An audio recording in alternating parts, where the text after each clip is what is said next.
Welcome to Brungart Law's Lanyap, wherein we provide you a little extra perspective through conversations with individuals from across the spectrum of government, private industry, academia, nonprofits, and the arts. I'm Maurice Brungart, your host, an attorney and former national security professional. I enjoy engaging with experienced, knowledgeable individuals from all walks of life for the opportunity it affords to broaden and deepen understanding of the world through their perspectives. These interactions also offer insights into what makes for effective practices and policies, enabling productive decision-making in our own lives. The more we learn, the more likely we can avoid common pitfalls, become better versions of ourselves, and guide others towards the same. Today's guest that we'll be learning from is Mr. Paul Whelan. Mr. Whelan is a Michigan native and former corporate security professional whom the Russian security services in December of 2018 wrongfully detained on accusations of espionage, for which he received a 16-year prison sentence. Mr. Whelan, fortunately, was released in August of last year. Welcome to the program, Mr. Whelan. Thank you. It's great to be here. Well, it's a privilege for us to have you. Why don't you just go ahead and tell the listeners a little bit about yourself, your personal background. Well, I'm from Canada, Ottawa. We moved to the United States when I was quite young, grew up in Michigan, Ann Arbor area. Graduated from Huron High School, started a career in law enforcement. At the same time, I was in the Marine Corps Reserve, later mobilized for Operation Iraqi Freedom, spent a few years in Iraq, and then came back and headed into corporate security as a new career, and worked for two global companies, traveling the world doing internal investigations, employment law, OSHA safety type investigations, as well as fraud and financial crimes investigations. Understood. It was while I was in Russia, as you said, in December 2018 that everything went wrong. Well, give us a little background in terms of your interest in Russia and your travels to Russia. How did that happen? Well, being from an international family, my parents are from England and my family from Ireland. I was used to traveling abroad. As a teenager, I had a Eurail pass and a youth hostel pass, and I toured around Europe. In the Marines, obviously, I was all over the world. In corporate world, I traveled extensively to every continent.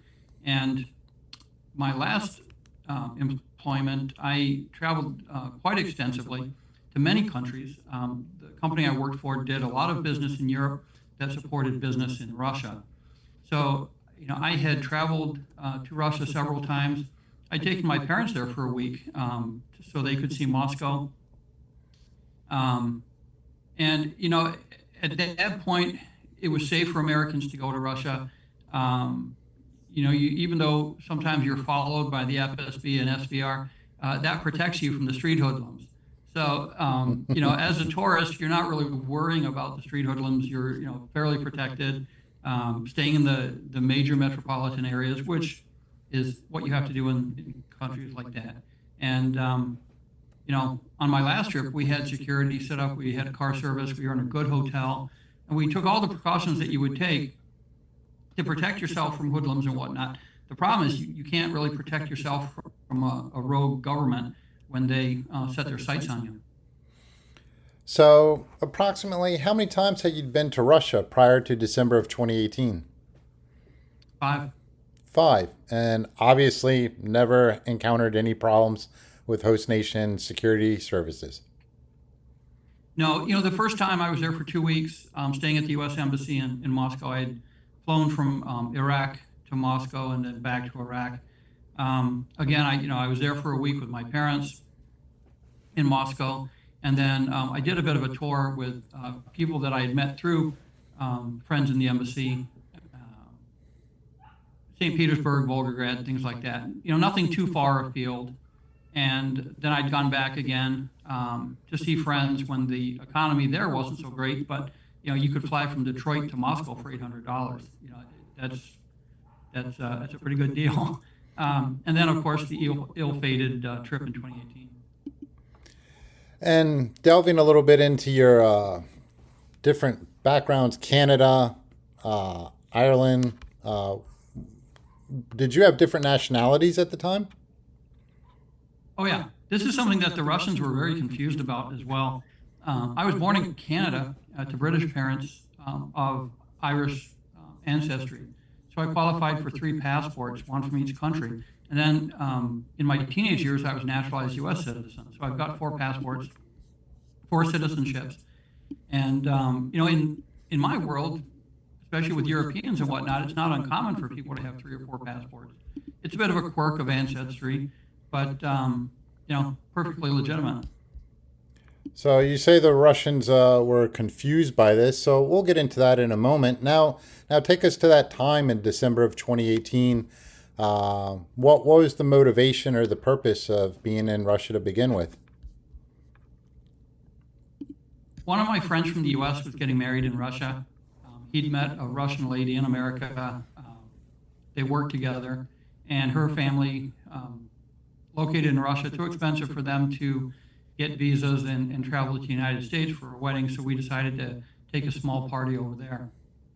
We were in Moscow at the Metropole on Red Square, as I said, doing everything we should as far as security and whatnot, precautions.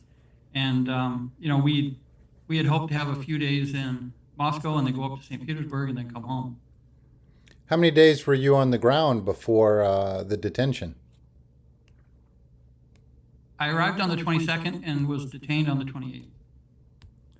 Okay, so it's not like it happened on the first day or the immediate day thereafter. Some time had passed and you were enjoying yourself with your friend and others, correct? Right. And when you were detained that particular day, was it in the morning, the afternoon, the evening? It was in the evening. It was 5 o'clock. We had gone to the Kremlin and toured the armory, the diamond collection, a lot of the artifacts and whatnot that are in the Kremlin museums. And we'd gone back to the hotel to change to go to a wedding dinner of sorts. And that's when the FSB came to my room. And prior to them coming to your room, when you were out and about in those preceding days, recollecting, do you have any memory of actually having noticed something, but perhaps you discounted it, or you never picked up on any type of hostile surveillance? The hostile surveillance is everywhere. It's actually sort of amateurish. If you're on Red Square, there are tons of police, there are tons of FSB. If you go to the Kremlin, obviously, it's just like if you were touring the White House grounds. I mean, there are tons of police and security services everywhere. You have to buy tickets, show your passports. They certainly know who's coming and going. So it's a very secure area, but it's also one that is quite densely populated with security services. But in terms of hostile surveillance, what I'm getting to is you never had the sense that you particularly were being targeted and followed in the preceding days. Not necessarily targeted. As you walk around Red Square, going in and out of the Metropole, you see these people hanging around, and then you'll see them walk off after somebody, and then sometimes they'll come back. It's quite obvious. They don't do it secretly. There are black vans sitting all over the place with people sitting in them. The people in the hotel will tell you, oh, that's the FSB. They're watching foreigners. It's Moscow. If you walk up and down Old Arbat or New Arbat, these are tourist areas, and half the people there are Russian intelligence officers, SVR, GRU, FSB, and they're comical because they try to dress like us, but they get the fashions wrong. So they might have the right brand names, but they've paired things improperly, or they're wearing things the Russian style, not the Western style. So you can tell they're not tourists. Like I said, it's common. On each of my trips, I've noticed people at the hotels, the babushka that sits in the hallway, watching all the people come and go out of their rooms, writing things down and making phone calls. On Old Arbat, New Arbat, people standing around watching the foreigners going in and out of shops, in restaurants, things like that. It's just the way Russia is. It's the way China is, and you get used to it because you know that you're not doing anything wrong, they're adding a level of protection. And so, you go about your business. We don't do things like buy them a cheeseburger and hand it off to them as we turn tail on them, or, things like that. Those kinds of shenanigans and antics aren't really appreciated. And the guys that are doing the kind of grunt work, following tourists and whatnot, generally are the lower level of these services. So they probably don't have the same sense of the humor that we might. Okay. Well, coming to that moment that I'm sure many listeners are definitely curious about, when you were actually detained. So you're in your hotel room. It's in the evening. So go ahead and share with us what happened. Well, I'm in the room getting ready. I'm in the bathroom. There's another friend of mine in the room getting ready. There's actually a picture of this on the internet. Someone I know comes to my room, bangs on the door. I hadn't been expecting him. Not uncommon for people to kind of just stop by and say hello, when I'm in town and whatnot. But I hadn't been expecting him. Friend lets him in. This is a person I'd known for 10 years, knew his family, parents, stayed with them and whatnot. And he comes in the bathroom, which I thought was odd. And he says, "Hey, I've got a thumb drive with photos and videos and whatnot from your last trip here, when I'd stayed with his family. And we'd been out in the woods and traveling around Sergei Posad and some areas around Moscow. And so, there's, like I said, there's a picture of me on the internet standing at the sink with a brush in my hand, kind of half turned to him, listening to what he's saying, thinking, well, it's strange that you're walking into the bathroom to give me this, this thumb drive. So I took it and, went about my business. He walked out into the hallway, opened the door, and then, SVR, FSB officers came in. Faces covered, weapons, all that sort of thing, a guy with a video camera. And in English, one of them said, "Mr. Whelan, we're the Federal Security Service. You're under arrest for espionage." So, of course, I said, "I haven't committed espionage." And he says, "Well, we think you have, don't worry." But, everything was taking place in English because they knew that I didn't speak Russian. But you still had, I assume, some vocabulary of Russian, considering you'd already been there a few times? A little bit, yeah. Yeah, the same as what I can say in China or in Brazil, basic tourist level type things, not fluent enough to have conversations with locals. So as the security services in their mask are entering the room and one approaches and engages you in English, I take it perhaps your first, among your first thoughts are, okay, well, they obviously have prepared because they have someone who can speak some modicum of English, right? Right. But then from there, what were your perspectives of the entire sort of detention operation? Well, I thought it might be a bit of a joke, friend setting up a gag, but the friend that was in my room asked in Russian who they were. They hadn't shown any ID. They don't have anything on their uniforms that identify who they are. So they brought out their little red books.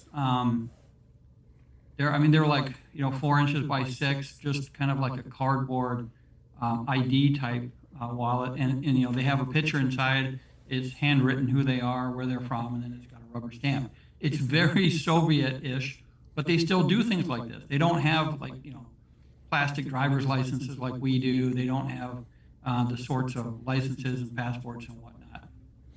So my friend says, "Hey, these guys are for real."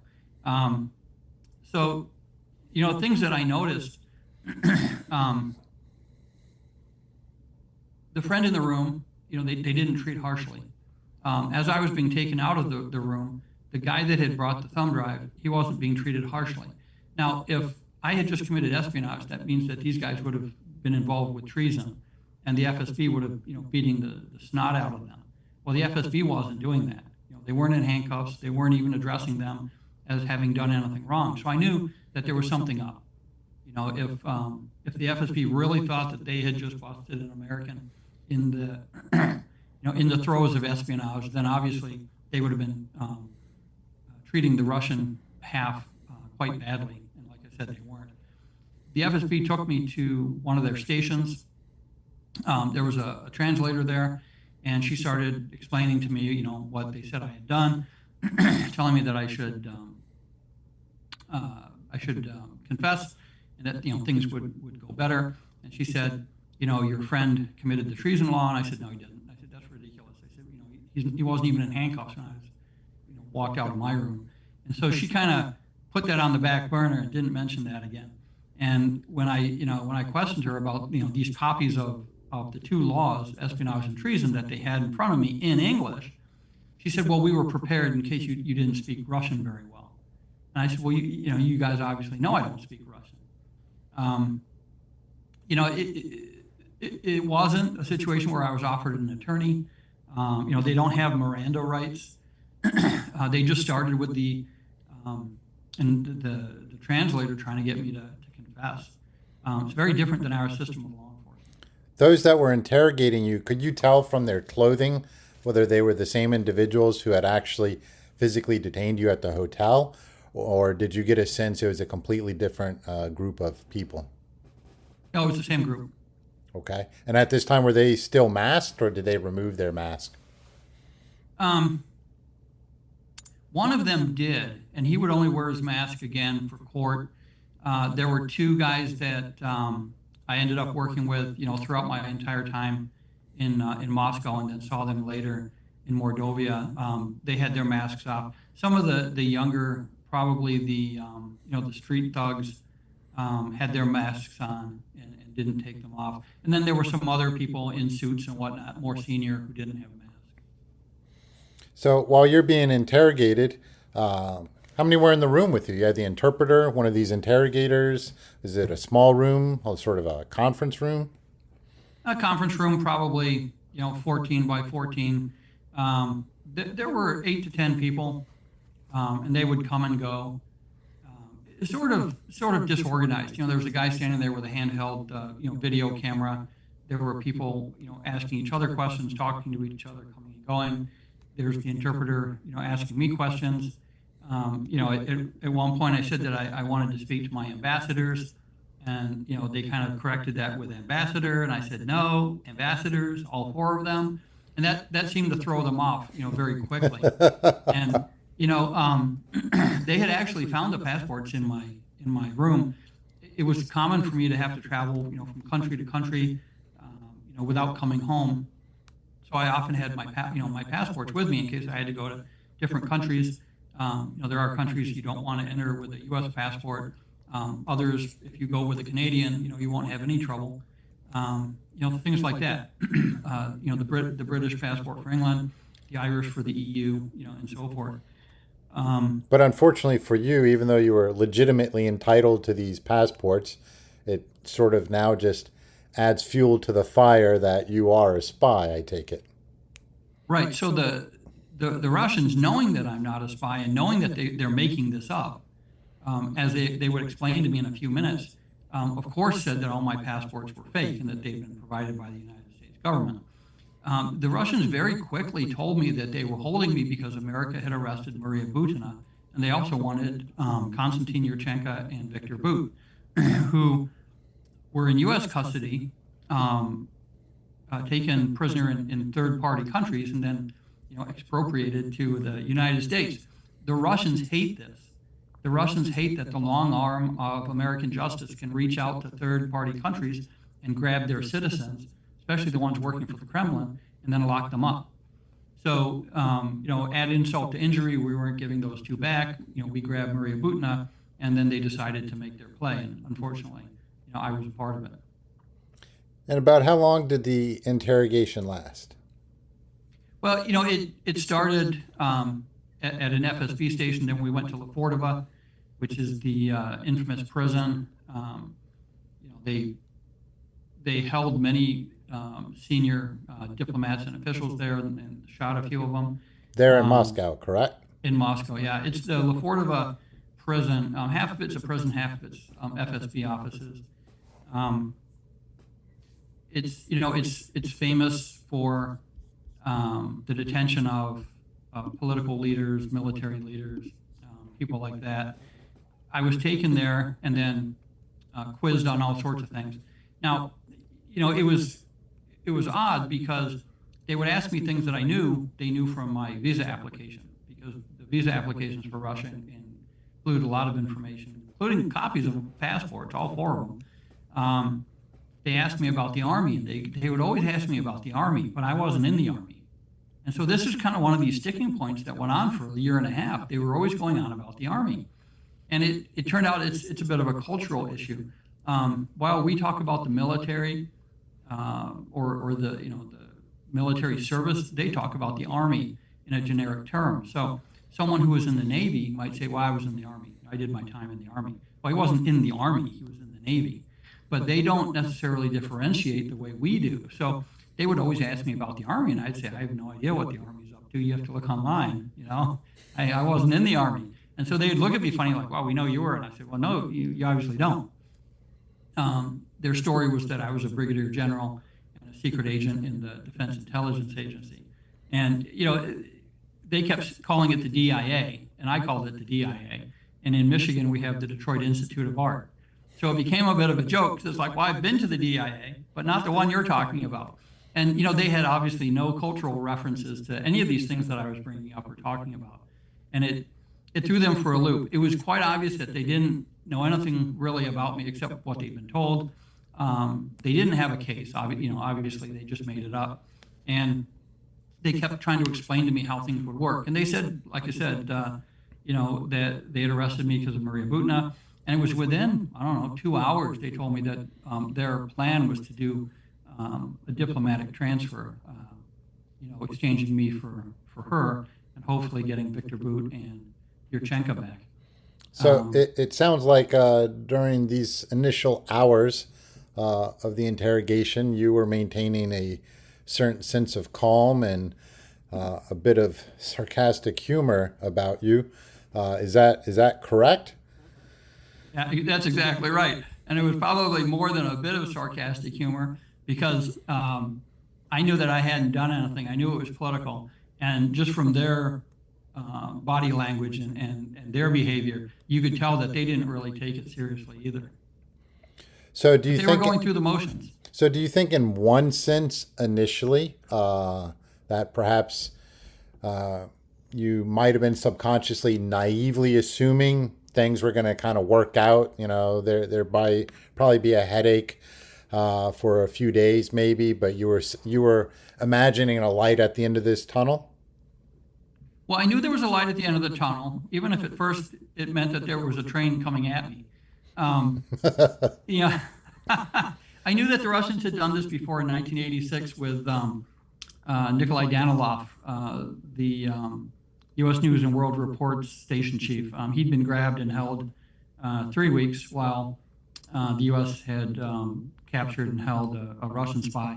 They did a trade very quickly and ended that. So that was the last time they had done a trade like that. And then, of course, Edmund Pope was held in La Fortava for 8 months in 2001. He was returned more or less out of goodwill. He hadn't done anything, but the Russians grabbed him, and it was an opportunity for this newly elected president named Putin to kind of get into an agreement with the Americans and show the Russian people how strong he was. I knew I hadn't done anything wrong, and I knew from what the Russians were telling me is that their case was staged. And so I thought quite genuinely that the State Department would, turn up and work out the matter, and I would go home. I just didn't know and didn't fathom how long it would take.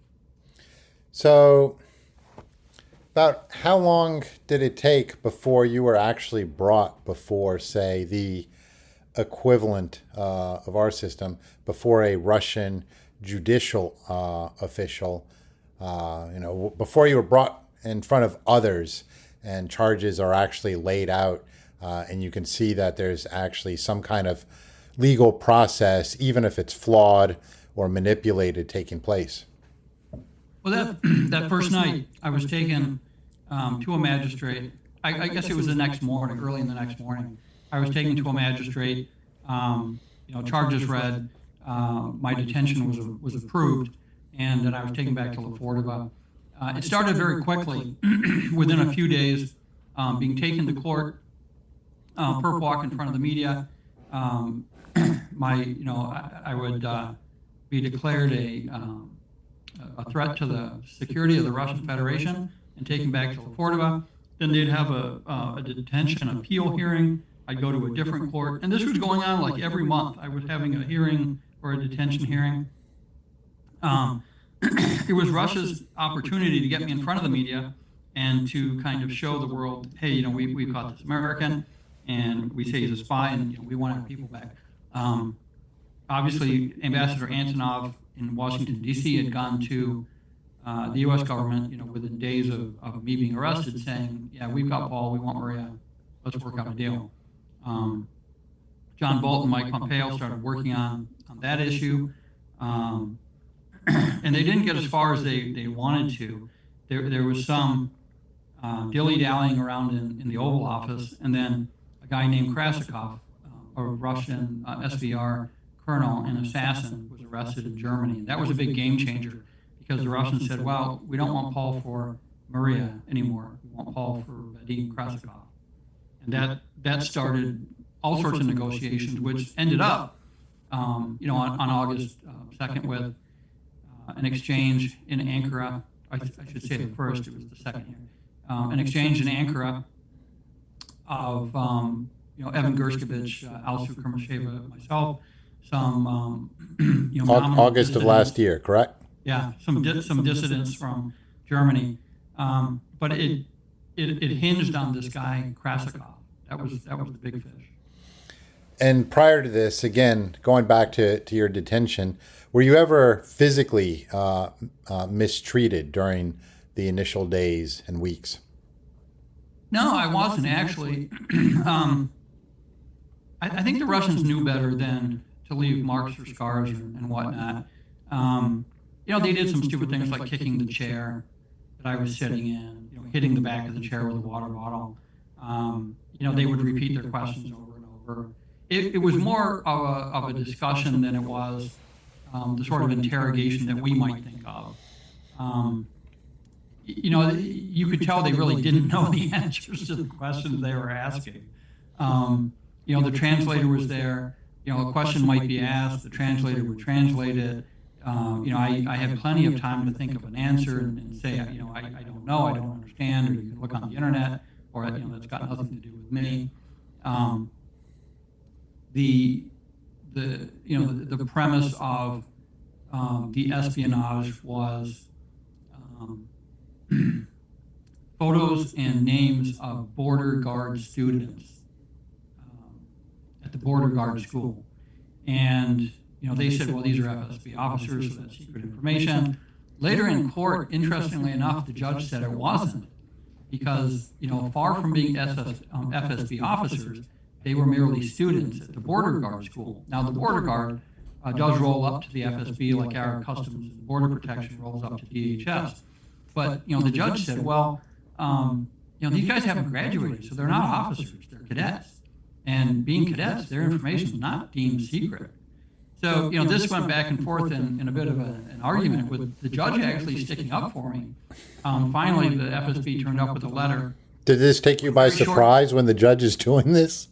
It was kind of the whole judicial process was a joke, and I'll explain that. But the FSB turned up with a very short letter saying, for the purposes of this case, the names and photographs of border guard students is deemed state secret. So the judge was kind of like, okay, whatever. But everything was like that. The FSB said I was a general, so it was kind of like, okay, well, when was he a colonel? What about a lieutenant colonel? When was he a major or a captain? When was he commissioned? And of course, that was all kept state secret. DIA career. Okay, when was I in the DIA? What do you have to tie me to that? Well, they had absolutely nothing, of course. In the trial that started in 2020, it went fairly quickly. With me actually having emergency hernia surgery in the middle of it, the judge said, well, we have boxes of evidence, but it's state secret, so you can't see it. You can't have witnesses because of COVID. This is kind of like theater. Everyone has a part to play, and we'll kind of go from the beginning to the end of the trial. just play your part, don't worry. And then after I was sentenced, we went back to the courtroom, and he said, "Hey, Paul, you'll be home in 2 weeks. Don't worry. I've done a few of these." There was Fyodor Berg, who was exchanged at the same time I was in Laforte, but he was actually in the cell next to me. And this judge had handled that case, and he said, 2 weeks you'll be home. Don't worry. They're going to do an exchange. And I thought to myself, well, that would be nice, wouldn't it? I knew from the start that the idea of an exchange was why they had grabbed me. And I knew that there was no evidence of espionage. I hadn't done anything. They had no proof of the elements that they would need to convict me, and they kept making things up. And unfortunately, in Russia, if the FSB says the sky is purple, the sky is purple. It might be bright blue, could be white, it could be anything. But whatever the FSB says, that's what the law is. I also knew that. I hadn't been arrested by two FSB guys who had just, after work gone off and, got tanked up on vodka and in a drunken stupor went to a nice hotel banging on doors looking for a Westerner to arrest for espionage. I mean, this had been an operation that they set up. There's a famous movie that characterizes Russians as, Russians don't take a dump without a plan. And that's true. And, that's Hunt for Red October. But this sort of operation, it wasn't just like a local thing. It wasn't just the FSB getting together and doing this. This would have been sanctioned by the foreign ministry. It would have been sanctioned by the top layers of the Putin government. And this is the sort of thing that in Russia only gets approval from the very, very top, because they knew it would be a diplomatic issue. And of course, they were doing it because they wanted Maria Butina back. And the entire time, were you located in just one prison? No, I started in Laforte, and I was there for a year and a half, and then I was transferred after conviction to IK 17, and that's basically Penal Colony 17 in Mordovia. Mordovia is kind of a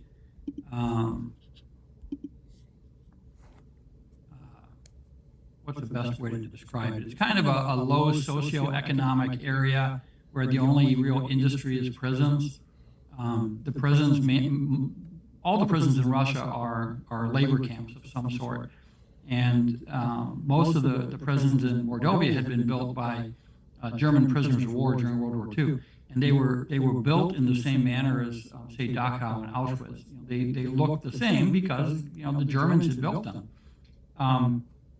They hadn't had very much reconditioning since World War II either. They were falling down.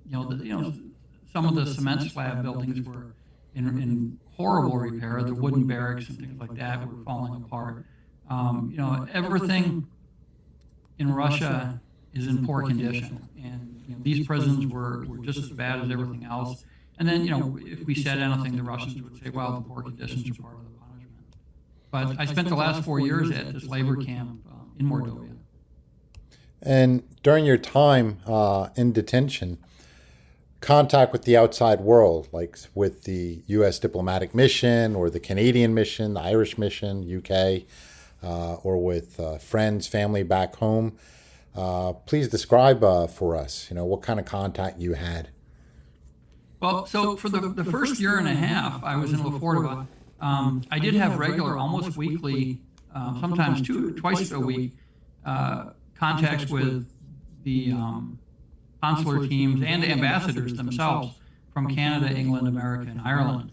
The first to come was John Huntsman, the ambassador, and the Irish, the British, the Canadians came. The ambassadors, as I said, came themselves.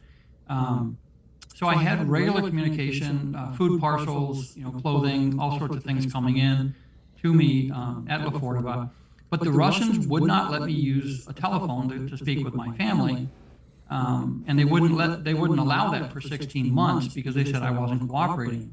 Now, early in 2020, when I started seeing the judge Suvorov, I told him, I hadn't spoken to my family in 16 months. I said it was ridiculous. And he said, well, you're allowed 2 phone calls a month. And, the prison should have been allowing that. The president said, well, the FSB said no. The FSB said no because I wasn't cooperating, i.e. I wasn't confessing. So I ended up having a letter from the judge saying that I could make a phone call. Well, the FSB still said no. And that became a point of contention between the judge and the FSB. But at the same time, I had a hernia issue, and I had a hernia strangulation is what you would call it. So that was an emergency in the middle of the night. They took me to a hospital for emergency surgery, which was pretty scary in and of itself. But because of that, the FSB acquiesced and allowed me to call home. So, I had a 10-minute phone call with my parents after more than 16 months of no communication, basically to tell them that I'd had this emergency surgery and that I was okay. Now, in the labor camp, there were actually official phones that I could use on a fairly regular basis. They were recorded by the FSB, so I had to be careful, what I was saying. I could usually make like 15-minute phone calls, sometimes longer. But we also had burner phones. Now, remember, this is Russia. It's a poor country. We're in a poor region, and the prison guards make like $500 a month. I mean, that's it. Anything and everything that they could get their hands on, they did, and they were quite useful.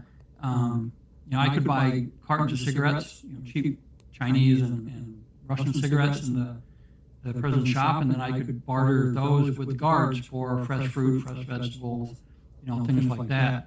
So, and of course the burner phones. So it was possible to get things coming in here and there. I always had to do it through other prisoners, the Tajiks and Uzbeks, because if the guards knew it was for me, they'd charge me more than the going rate.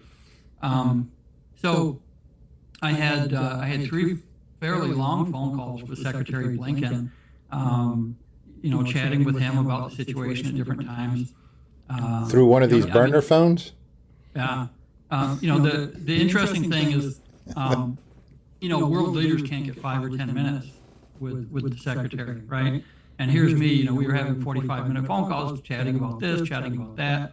Interestingly, his family had several people that were in the German camps during the war, the concentration camps. And so he had some knowledge of these camps and how they operated. And the Russians operate their camps on the old Germans'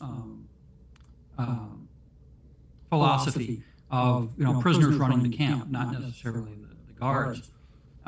So we had good conversations, but I was able to speak to ambassadors. I could speak to people in London and Dublin and Ottawa as well as DC. I had kind of my back channel communications with different people, and I was kept abreast of things happening as much as possible, especially towards the end. And I was speaking with the media. I started as soon as I got to the labor camp. I had a phone and I did an article with an interview with ABC News, CNN, BBC, the Detroit Free Press, Detroit News. I was doing as much media as I could, making sure that the story stayed alive. And there were some milestones along the way that necessitated getting my name in front of the media. But that's intriguing, because obviously the Russians had to have known that you're speaking to the media through these burner phones, yet they're not interfering with it. But and that's interesting. The Russians never thought that this escapade would go on for so long. They thought it would be wrapped up very quickly. They seemed confused about why it was taking so long for things to get done. And the Russians kept changing the goalposts, and the Russians wanted Krasikov. He's in Germany. The Russians say America, tell Germany to give him up. America says no, we can't. Germany is a sovereign country. Russia says, well, Germany is in NATO. America's in charge of NATO. Just tell them what to do. In the end, the Germans gave up Krasikov. Norway, Slovenia, and Poland gave up FSB people they had. The Russians, sort of got their way in terms of America, working with our NATO and Scandinavian partners. European partners to give up people they had so they could get people back that the Russians had. So it it was interesting because at the end the Russians were saying, see, they could have done this years ago. If they had traded right away for Butina, you could have been home, in a matter of days. Keep in mind that when Anna Chapman and her group were caught in D.C., I think it was 2014 or maybe 2010, when Obama was president, there was a trade done very quickly for 3 high-ranking Russian officials, to include Skripal, who were in Russian custody, charged with treason because they had been spying on Russia for the British. So those 3 officers, including Skripal, went to England, while the U.S. gave up Anna Chapman and her group to the Russians. And that's why Russia kept going after Skripal, trying to kill him, because they'd given him up, but of course they wanted him dead. So that was the last time there had been a deal done. Not a wrongful detention case like mine, but that's the last time a deal had been done. And the Russians thought, well, we'd done something like this before, a deal can be struck again. It turned into a bit of a quagmire. Keeping in mind that President Trump had been impeached a few times. There was the Russia investigation with Mueller for the collusion. Anytime anyone said Trump and Putin or Trump and Russia in the same sentence, there was an investigation occurring. So it wasn't a good time for Trump to do anything with the Russians. And if Trump had worked out a sweetheart deal, giving back Viktor Bout, Konstantin Yurchenko, and Maria Butina to the Russians, for me, a tourist, people would have been up in arms. What are you doing? You're giving your friend Putin the merchant of death, and a guy that was shipping guns and drugs and stuff all over the world, as well as a spy for a tourist. You can't do that. So it was a situation where I think people in D.C. Didn't know what to do, and they were being played by the Russians, and it overwhelmed them because it went from Maria Butina to then include Yurchenko and Bout, but then Vadim Krasikov, and that's when it started getting very serious because Navalny had gone back to Russia. He was locked up. The Germans wanted Navalny. The Russians said, okay, well, as part of this deal for Whelan and Gershkovich and Krasikov, we'll give up Navalny. Well, of course, the Russians, a week later, after agreeing to that, killed him in prison. So, that was February 2024. I mean, so that that sort of thing is what was happening behind the scenes. The Russians are agreeing to give up Navalny, and they kill him. So there's a lot of history with this sort of thing back and forth. But suffice to say, I was sitting in Mordovia.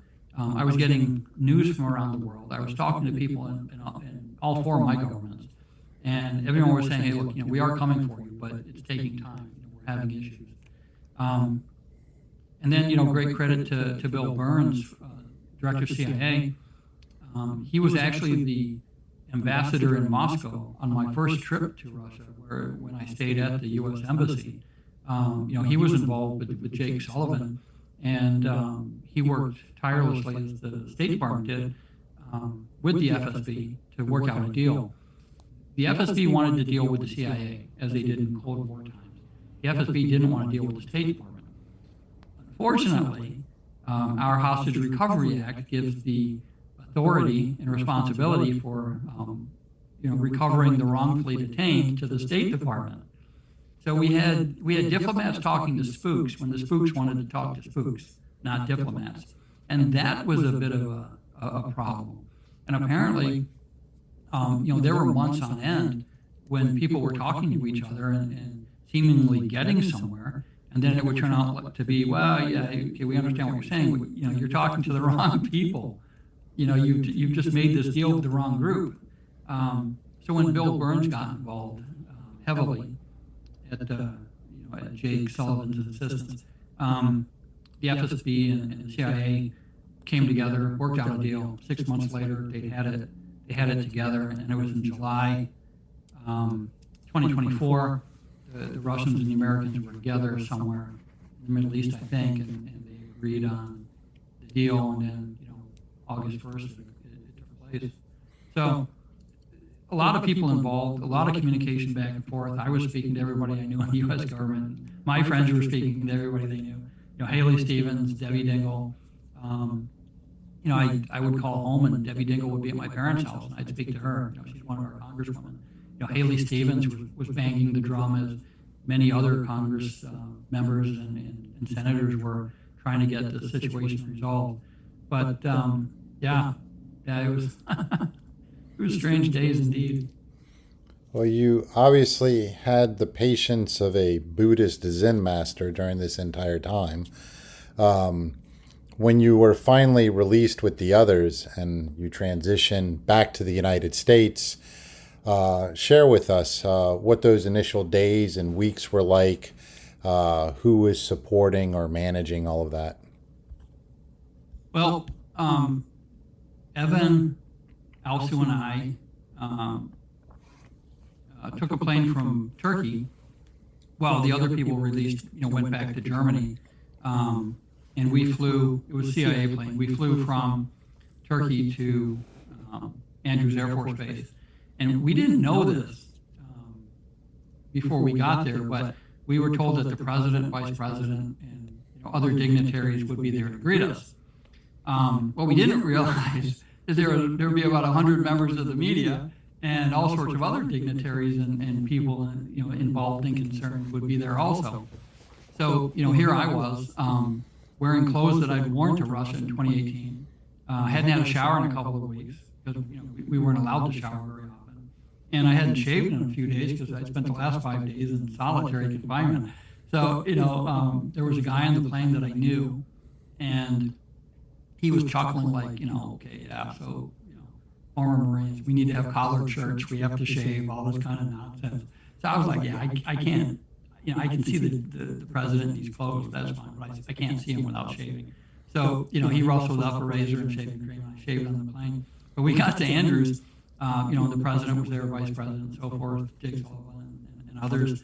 And the idea was that there would be like a reception line where we'd get off the plane, we'd shake hands, we'd ignore the media, and we'd walk to our families, walk into the operations building, and then turn around and take a plane to Texas. What happened is, as you see on TV and whatnot, the videos and photos, it took a minute for us to get organized in the plane, and I came down first because I'd been there the longest. And I was like, I came down, I waved with one hand, and with the other I gave a salute. The president's at the bottom of the stairs. Any receiving line that they had set up was quickly disappeared. As the president gave me a hug, shook his hand. We started chatting. Then Kamala Harris, she was there, same thing, giving a hug and whatnot. And then I went to speak to my sister while Evan came down behind me. And because the president and vice president were focused on me, Evan's standing at the bottom of the stairs with his hands up, kind of like, hey, what about me? So they turn around and Kamala's like, hey, there you are. And it kind of turned into this friendly scrum of people. Alsu and her family and kids were there. I circled back to talk to the president and vice president, and the president took the flag off his lapel and put it on the shirt I was wearing. So there are pictures and video of him taking his flag off, putting it on my shirt. Us having this exchange on the runway, which was really cool. And he was 100% with it. We stood and chatted like old friends. He knew everything about us, so did Kamala. Jake Sullivan was there and others. We all chatted back and forth. And the protocol officer from the Air Force, I think she just stood there, with her hands up, like, okay, well, whatever, because we weren't following protocol. We weren't doing anything the way things were supposed to have been done. And she had, my sister had asked her, if that's how things normally went. And this protocol officer was like, no, not at all, not ever. So the whole thing was unscripted and it was kind of nice. From there, we all spoke to the media, and then Evan was obviously talking with his friends from the newspaper he works for, and then Alsu was there, and people from her radio station in Prague were there. We went into the hangar, got on a different plane, and went down to Texas. and San Antonio, to be specific, to Brooke Army Medical Center. There we had a battery of tests. Evan and I had one room, Alice was across the hall, in a segregated unit. They did every kind of test and everything to us that they could. And then from there, we went next door to the distinguished housing at Joint Base San Antonio, the Fort Sam, Houston. Evan actually stayed out in town because his girlfriend is Russian, most of his family's Russian, and they wouldn't allow her on the base. So, that was kind of one of those things that they hadn't really planned for. He stayed out in town. We did see him while Alice and I were on the base. And, from there, we saw, dental people, optical people, doctors, the SEER psychologists that deal with prisoners of war. And, there were some three-letter agency people that came and went. We had some funny issues with phone calls because the switchboard was told not to allow calls through for us because they feared the media would try to contact. In fact, half of Congress was calling and being told that we weren't there. So, finally that was worked out at higher levels. So I had a lot of phone calls coming in from different members of Congress and whatnot. My family came down. My parents stayed for a week. Did you find there were any certain sort of ironies about your initial lodging conditions when you were back in the States? Your temporary lodging conditions after spending several years in Russian detention? Yeah, so Evan and I joked about this as soon as we arrived at the hospital. We were put into a secure segregated unit, which had armed guards, and that we weren't allowed to leave. And we're kind of like, well, this is just like being back in Russian prison. So we kind of snickered, but we understood why they were doing it. It was a unit for contagious diseases or executives and VIPs. But this was after you had met the president and the vice president and national security advisor. That's kind of part of it is that we were being segregated because if we had tuberculosis, which runs rampant in the Russian prisons, or if we had COVID or were bringing back any other diseases, we'd already passed it on to the president, vice president, and national security advisor, as well as many others. So it's kind of like, okay, yeah, thanks for the medical exam, but if those guys aren't dropping dead, then we're probably okay. When they put us in the distinguished guest lodging at Sam Houston, they're basically hotel rooms. It's a hotel suite, and the last hotel room I'd been kind of violently arrested and taken out of by a rogue foreign intelligence agency. So I kind of laughed when the SEER psychologist turned up. I said, hey guys, there's a little bit of irony here that, the last time I was in a hotel room, I was dragged out of it by the KGB. And, they kind of looked at each other like, oh yeah, okay, well, maybe we should have done this a little bit differently. A little area for improvement there. Yeah, a little area for improvement. But, they were all trying to do the right thing, and nobody had kind of delved into it that deeply on either end. So, you can stay, it's the post-isolation support activity in San Antonio. You can stay there 20 days, but then after 20 days, you're kind of unceremoniously kicked out. It doesn't matter if you're having issues or not. The agreement that the Secretary or the State Department and the Defense Department have is that hostages can stay for 20 days, but then they have to leave. And, the odd thing is they don't even fly you home. So they go to all that trouble to get you out of these foreign countries, and then they take you to Texas, and then they say, okay, well, you're on your own. So, getting from Texas back to Michigan was something that I had to do on my own.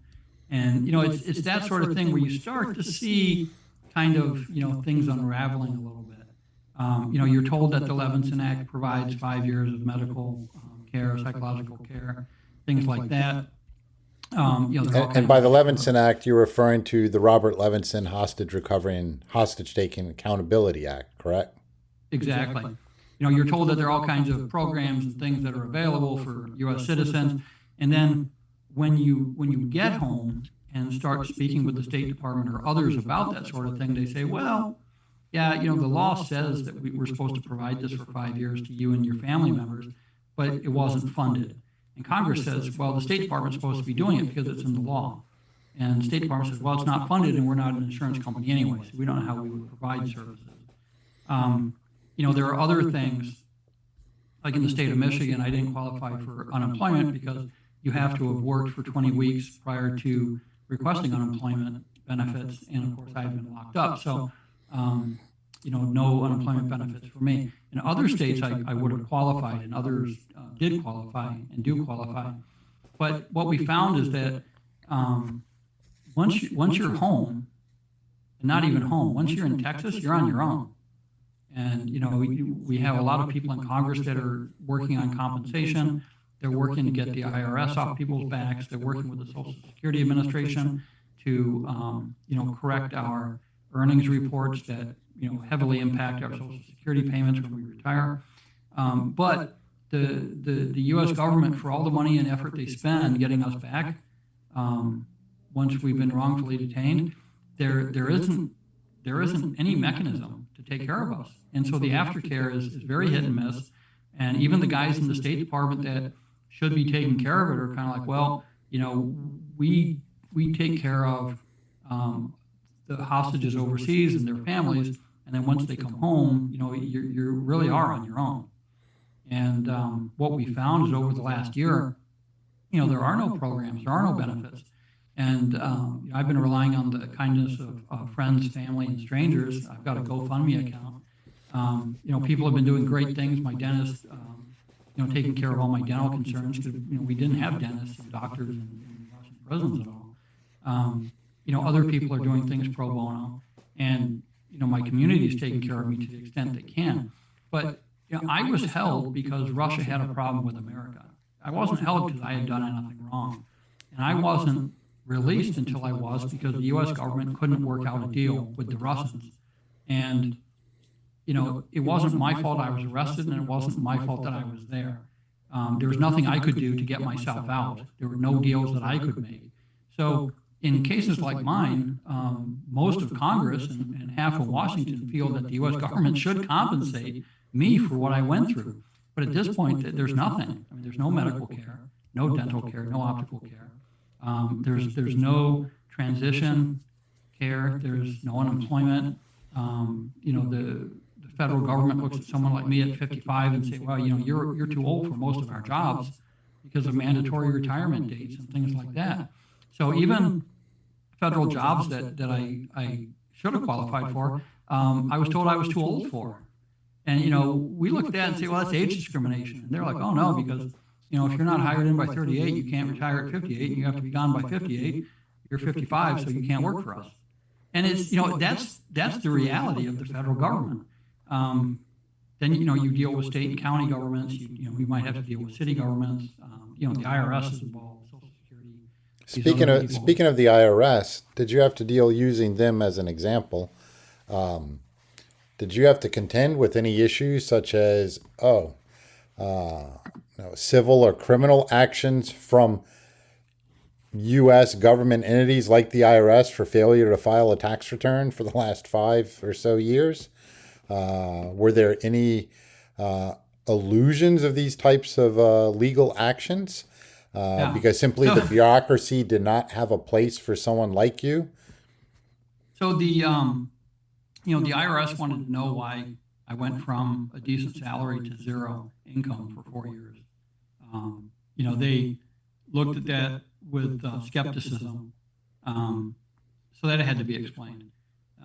Others have gotten bills in the mail. I didn't. I just got letters, and they were taken care of. One of the funniest moments was when I tried to renew my global entry card, and you do a Zoom interview with the CBP guys, and I was explaining to them, what had happened. I was actually standing outside Debbie Stavenow's office, senator from Michigan, and the background for the Zoom call was a hallway, in the Senate building, right? And I'm trying to explain to the CBP guy that I had been in prison, but because you're answering their questions and what the circumstances were, and that I had just come home, et cetera, et cetera. And he's kind of like, okay, so espionage. You were in prison for espionage. I go, yeah. Look, just look at CNN. Pull up pull up Google, put in CNN, look at my name, and you'll see the whole story. And he's kind of like, well, but you served time in prison, 5.5 years? I said, yeah, I just came home. There was this, big splash on the news with the president meeting us and everything. I said, just look at my name on CNN. He's like, okay. So, a couple minutes go by and he goes, oh yeah, okay, I see this on CNN. That's you? And I was like, yeah. I said, you can verify my pictures. I said, I'm doing one of these numbers with my phone. And I'm like, I'm in the Senate building. I said, we can verify this quite easily. And the guy's like, oh, no, I think everything's in order. I understand what's going on. I see these news reports. There's that letter from the State Department that you turned in. And he goes, okay, so, yeah, you'll get an email from us later, as to whether we've approved your global entry renewal or not. And I was just like shaking my head, like, what does it take for these people to get on board with this?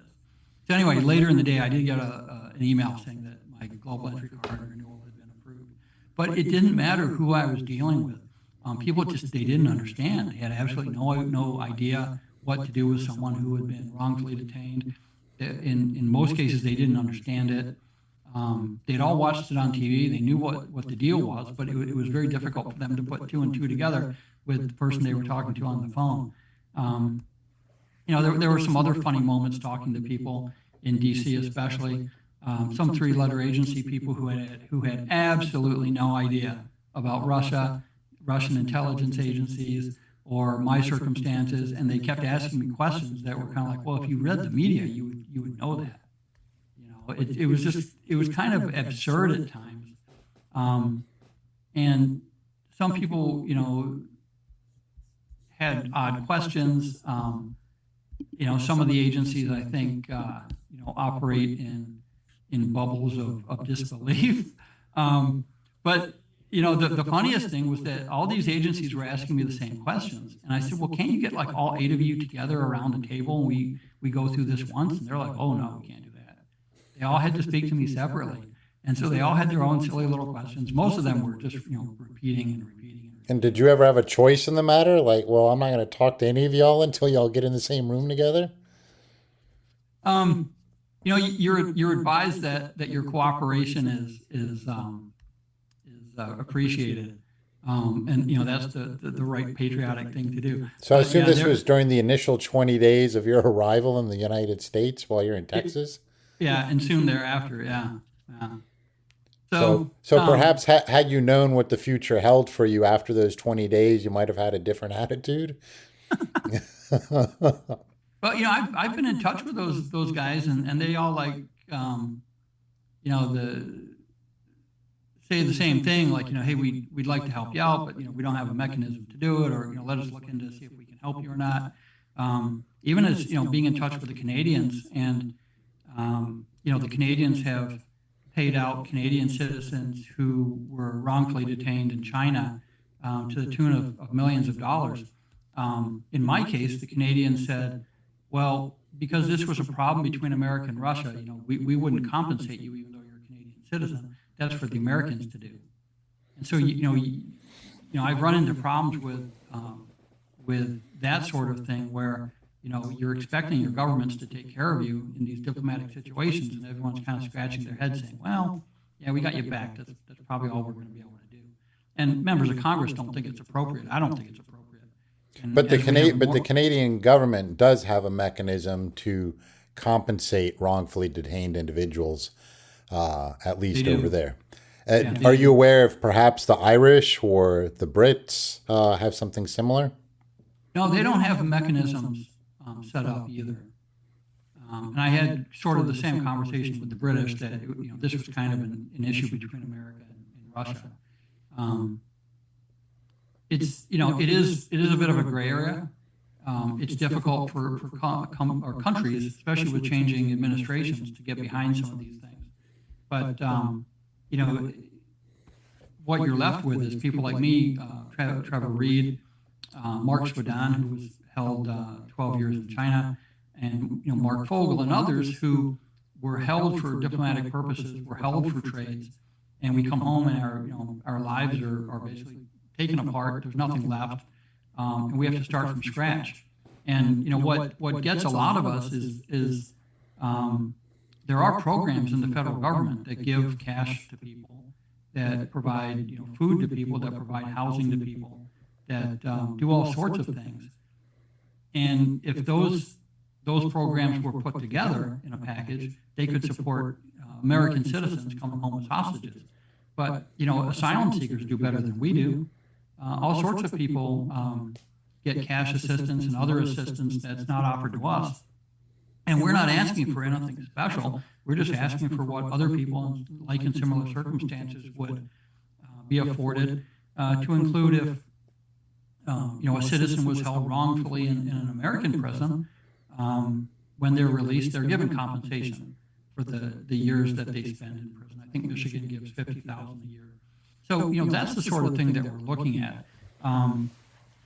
The problem is that without aftercare, each one of us is on our own to try to figure out, what's happened to us and why it happened, and get our lives back together. And it's very difficult. I've been fortunate that I've had a lot of help and support, but I'm starting over.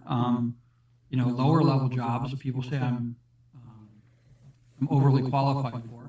The sorts of jobs that I had and that I would go after, people say, well, you are qualified. However, you've got a 6-year gap in your employment history, and the other candidates don't, and they tend to be younger. So you're running into age discrimination. You're running into situations of gaps in employment. People saying you're overqualified. Some saying, well, you've just been through a traumatic event. Get back with us in a year or two. And it's like, well, that's great, but how do I support myself? I need an income. What am I supposed to do in the meantime? If I need a therapist, if I need psychological support, if I need anything, who do I go to? Where do I go to? And there's nothing out there for us. I've been fairly lucky. Others have had worse times. And, my friends in Germany are saying the same thing. They went back to Germany and, they're not getting the kind of support that we're trying to get here. And it's something that we need to look at. If I'd been a POW, there would have been a lot of support. Because I wasn't a POW, there isn't the support that we would think as American citizens that the U.S. government would offer to us. You've demonstrated through the interview, and also you and I have met previously and engaged with one another. You've always demonstrated quite significant amount of resilience and sense of humor about this. However, in your current status, what has been one of the most challenging aspects for you to deal with? I mean, for listeners and for people to take into consideration the small number of folks that have found themselves in your position and will find themselves in the future, because this won't be a one-time thing. It hasn't been, and it never will be. It's just the state of affairs in the world we live in. But for you personally, what has challenged your ability to maintain that sense of humor, that sort of resilience that you've displayed in our conversations? Well, I found that the bureaucracy in the U.S. government is not too much different than the nonsense I had to deal with in Russia. Keeping in mind that I worked with the FSB to have 2 prison wardens and a deputy prison warden arrested and put in prison for corruption. I had to deal with the FSB, the SVR, the prison service, and all sorts of shenanigans from the foreign ministry. And I come back and I'm doing the exact same sort of thing here. Every time you speak to a federal agency, you get the runaround. People don't understand what you're talking about. People don't know how to help. There's an issue with the funding for the Levinson Act, and the State Department kind of throws their arms up and says, we don't know what to do. Congress is telling them to provide the benefits, and it shouldn't be for me to go to Congress to complain about the State Department. The State Department and Congress should be working this out themselves. And so it's this kind of nonsensical bureaucracy. Everybody sees what the problem is. There has to be an easy solution, and there are smart people in Washington that could figure it out. But time and time again, people like me are running into this bureaucracy, and it gets old. And so instead of getting the assistance that we need once we come home, we're basically on our own to figure it out. And it's like calling a call center, and you dial in, and every time you make a selection, it takes you back to the beginning, and you never get anywhere. The change in government between Biden and Trump, further complicated things. I You know, there are assume no that I assume the nonprofit- recent reductions in personnel haven't helped either. No, those haven't helped. And then, there are no nonprofit organizations that help hostages with, the sort of help that we need. So we're really on our own. I'm actually working with Hostages International, which is an international group that does help hostages to some extent, based out of England. There's Prisoners Abroad, which is a British organization that I've been working with since I was in prison. There's the Irish Council for Citizens Overseas. Again, it's an organization that helps Irish citizens that are held in prison. But, we don't have anything like that in the United States. And unfortunately, there are people that have their hand out taking donations on behalf of hostages, but those donations don't trickle down to people like me. Has the state of Michigan been able to enact any particular type of legislation to help someone such as yourself? No, not yet. We're working on that. The problem with the unemployment law is that it's so tight to stop fraud that they didn't have any means of making exceptions. So we went through the entire process with me, speaking to one of the judges that handled the appellate issues. And she said, everyone's very sympathetic. It's not that we don't want to help you, but we don't have a mechanism to help you. And, you find this all over the place where there's just no mechanism. And, what is out there is targeted or focused on other people. And that's one of the points that we've made is that if the government would just look at what they're doing for other people, including non-citizens, and put those services together in a package for us when we come home, that would satisfy most of us in our initial needs. Yeah, and it should be pretty straightforward. I mean, considering what services the federal government provides to others, as well as the type of programs we invest in, whether they be for security, defense, law enforcement, intelligence, housing, agriculture, so on and so forth. There's more than enough funding probably available because it's also not like there are that many American citizens that are wrongfully detained on an annual basis. So it should be a pretty straightforward process, but as we're both aware, the bureaucracy is anything but straightforward. Do you have particular thoughts or takeaways that you'd like to share with the general audience regarding your experience, what you've learned so far coming home, and what you are still currently learning? Well, what I would tell people is if they're going to travel internationally, don't go to countries where you need a visa and stick to countries where they speak English. If you're going to France and Germany, Italy, places like that, that's fine. You don't need a visa. If you're going to Canada, that's even better because you won't run into any problems there. But if you go to South America, if you're going to Mexico, Brazil, Colombia, if you're going to Africa, the Middle East, if you're going to Malaysia, you could run into problems. And one of the things that we're noticing is the Russians have moved into Africa, and they're doing a lot there. And at some point, the Russians in Africa are going to start grabbing American citizens the way we grab Russian citizens in third-party countries and start holding them. So it's not safe for American citizens to amble about the world as we might have done 10, 20 years ago. There is protection from the blue passport, but not as much. The Chinese are just as bad as the Russians, and then you have these little countries and dictators and people trying to make a name for themselves by grabbing Americans. When it comes to travel, just realize that it may be easy to get there, but it may not be so straightforward getting home. And the home you come back to isn't the home that you left. So if you are detained for 3 years, like Trevor was, or 5 years, 7 months, 5 days, like I was, you're coming home to a completely different world, a different life, a different home, and you have to be ready for that. So when you pack your suitcase and jump on a plane, be careful where you're going, what you're doing. even if you're not doing anything untoward, you could still fall prey to the Mexican government, crime in Brazil, Colombia, Costa Rica is not always all that safe. And then Africa. Africa has all sorts of dodgy areas that you need to stay away from. The Middle East right now is a powder keg. We certainly don't want to go there at all. If you're a dual citizen, it doesn't matter.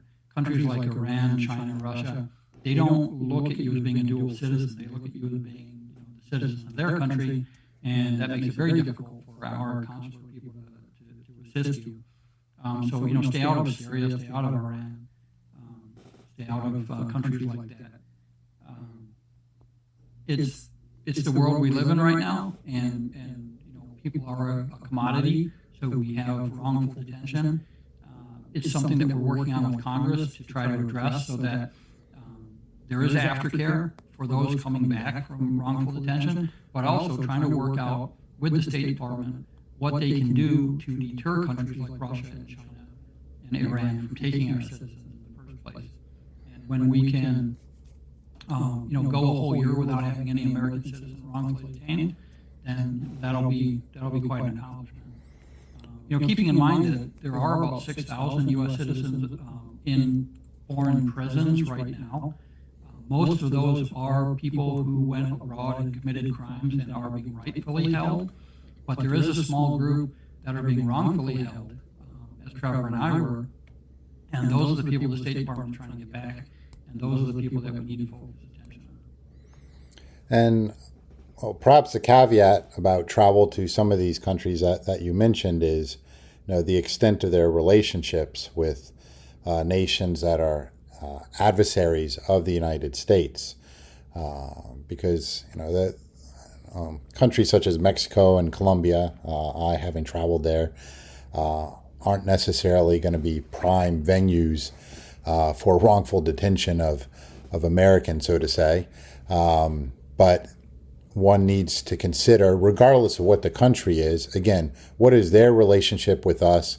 What is their relationship with an adversary? And again, how are we interacting with those countries? And we need to be mindful, perhaps, whether our foreign policy is going to push countries towards our adversaries for whatever reason, political, economic reasons.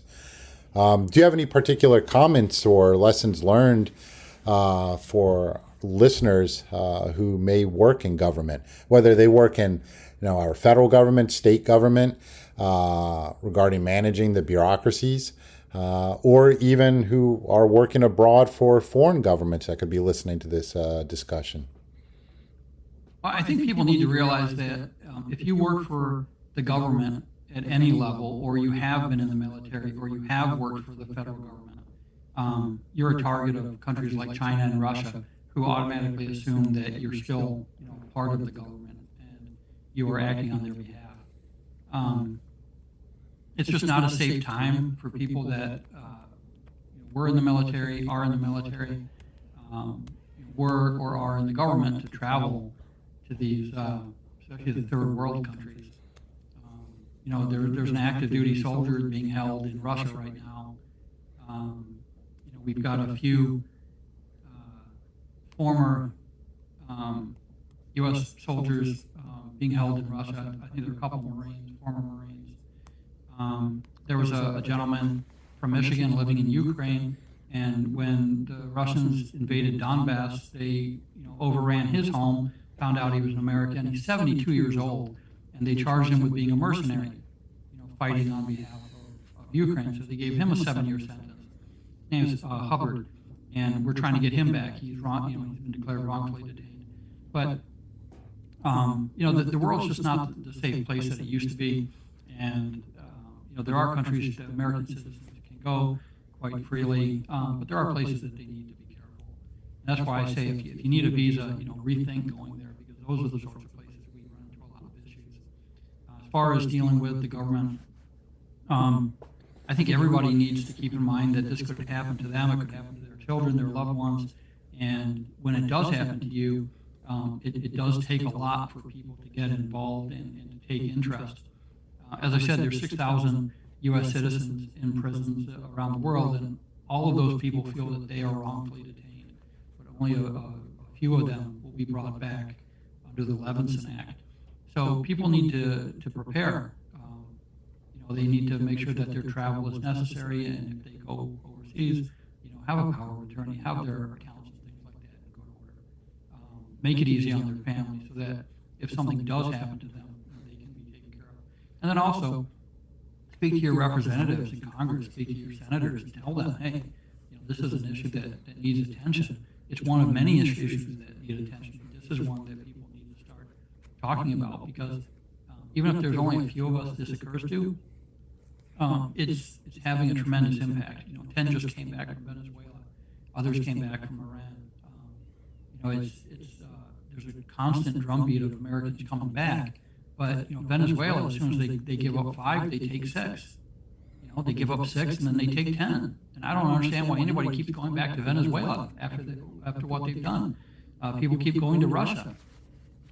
They keep getting caught, doing things, breaking the law. I don't understand that at all. I don't know why anybody would go to Russia right now. So, people need to be smart about where they're going and what they're doing. I think it was a bit of an eye-opener when I went to Russia, because the Russians hadn't done this in a while. It was on the heels of the Chinese grabbing 2 Canadians in response to the Canadians arresting a Chinese woman for, financial crimes at the behest of the U.S. government. That's an interesting story, because Putin was asked about that, and he said, we would never do that. We would never hold a foreign citizen hostage unless they had committed a crime in Russia. We wouldn't hold a foreign citizen just to do a trade. And 8 days after he said that, the Russians arrested me. Trevor Reed, while I was locked up, went to Russia thinking, hey, they've grabbed 1 American, they're not going to grab 2. And then he ends up in the same boat. Brittany Griner goes to Russia for work. She gets grabbed. Other people, Mark Fogel, he was working in Russia, and they grabbed him. So it's just not safe to go to these countries where you have to have a visa.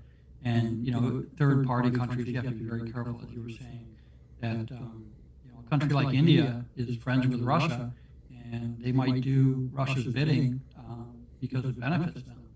So if you're an American citizen, you just have to be careful where you go and what you do. And check with the State Department before you go. Be cognizant of their travel information. And then if you do travel, sign up with the STEP program, STEP. It allows you to register your visit overseas, and that gives the local consulates information about who you are, where you're going, what you're doing, and what to do if there's an emergency. That information in STEP that I provided to the government when I went to Russia was extremely valuable in Ambassador Huntsman and the consular team understanding who I was, where I was from, who they could contact, and how to deal with my family. So I'd encourage everybody to do that. Since you've been back, and you've obviously had, unfortunately, a little extra time available to you. Now, is there any current literature that you've been reading or catching up on that's kind of helped you through this time? I've just been reading the same sorts of books that I read in prison, by David Baldacci, kind of, spy and intelligence novels. Robert Dugan. There's a good series by Daniel Silva. It's the Gabriel Alon. He's a spy for the Mossad, and he has a really good series that I've enjoyed for many years. So I'm kind of catching up on some of those. They're old books that I've been rereading. Trevor Reed just published his book, and it'll be on the shelf soon, so I'm looking forward to reading that. And just picking up old books, old favorites, and reading things online, using my iPad and whatnot, things that I couldn't do in prison.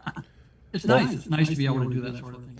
Yeah, it definitely is. It definitely is. And I appreciate the time that you've given me and the listeners to share your experience and your expertise also, because you were a global security professional prior to this happening.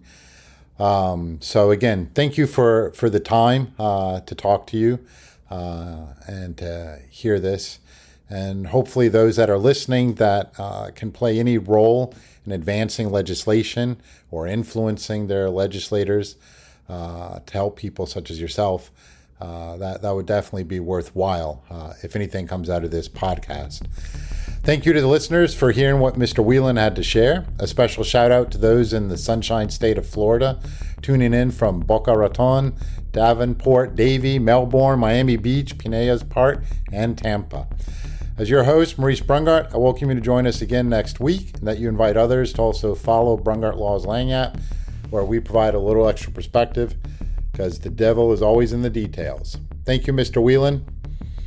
Thank you very much. It's been my pleasure.